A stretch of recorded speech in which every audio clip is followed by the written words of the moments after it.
Kanina ngang alauna ng madaling araw ay nagising nga si baby at nagliligalig nga dahil inuubo at sinisipon nga. Tapos nakatulog naman siya ng mga bandang alas 3 na nga at malapit na nga yun mag alas 4. Saglit nga lang siya nakatulog at maya maya lang ay nagising nga ulit, tapos nung hawakan ko nga siya ay ang init nga niya. Minsan naman talaga ay mainit talaga ang katawan ni baby, pero yung kanina nga iiba nga yung pagkainit niya at parang nilalagnat nga. Kaya buti na lang talaga at meron nga akong thermometer at na-check ko nga yung temperature niya at yun mainit nga dahil 37.7 nga. Noong nakaraang araw pa nga nagluluha ang mata ni baby at kapag ganun nga daw na nagluluha ay sisipunin nga daw. Kaya ayun, kaninang madaling araw ay sinipon na nga siya. Pero yung sipon pa nga ni baby ay hindi pa lumalabas at parang barado nga lang sa ilong niya. Buti na lang meron akong Salinase at saka nasal aspirator dito sa bahay dahil nung 1 week pa lang si baby ay sinipon na nga din siya, kaya bumili na nga ako nito.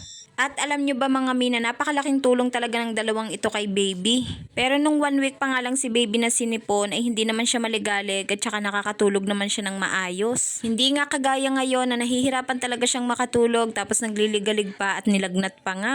Kaya sinabihan ko nga ang asawa ko na ipa-check up na nga namin si baby. Ito lang talaga mahirap mga mi kapag nga nagkakasakit ang mga anak natin tapos baby pa, hindi pa naman sila nakakapagsalita at nakakapagsabi kung ano ba yung masakit sa kanila. Hindi talaga maiiwasan na matakot tayo at mag-overthink. Patatlo na nga itong anak ko pero hindi ko pa rin talaga maiwasan na matakot at mag-alala. Kung nakukuha nga lang ang masakit na pakaramdam nila, ikinuha ko na nga para ako na nga lang ang makaramdam ng sakit at hindi na nga sila. Yung nanay ka tapos iniisip mo na sana ikaw na lang ang nagkasakit at hindi na nga ang mga anak mo. Kasi tayo mga nanay matitiis pa nga natin yung mga sakit, pero kapag anak na nga natin yung magkasakit parang may sakit na din tayo. Dahil sa totoo lang mga mi, nakakapanlambot naman talaga ng katawan kapag nakikita mong nahihirapan ang mga anak mo. Kaya nga sabi ko, mas okay na malikot ang mga anak ko kaysa naman hindi nga sila malikot pero may nararamdaman naman sa katawan. Ito nga mga mi, at gumora na nga kami para nga magpa-check up. Sa center nga kami nagpa-check up dahil wala nga yung pedya na pinagpapa-check upan namin dati sa mga anak ko. Sabi ko nga sa asawa ko ay kuhaan nga kami ng video, tapos hindi niya nga napansin naka-dual video pala. Hindi ko nga rin napansin dahil nung pagbigay ko nga sa kanya ay naka-play na ang video at tinutok na nga lang niya sa amin. Half day nga lang din ang panganay ko kaya yan sumama na nga din sa amin, kaya buong pamilya talaga kami na nagpapa-check up kay baby. Tapos ayun, tinimba nga lang si baby pero kasama nga ako dahil wala nga silang timbangan na pang baby. Tapos niresetahan nga lang ng gamot si baby para sa sipon at saka sa ubo. Hindi nga dapat dito ang check upan namin dahil meron nga kaming center na sa amin, kaso nga lang ngayon ko nga lang nalaman at kaya lang naman kami napunta dito dahil wala nga yung pedya na pinagpapa-check upan namin dati. Kung sa ospital naman kami pupunta, ipipila pa nga din kami ng mahaba at matatagalan nga kami. Tapos pag uwi nga namin, eto nga at nakatulog na si baby at sana lang maging okay na nga siya.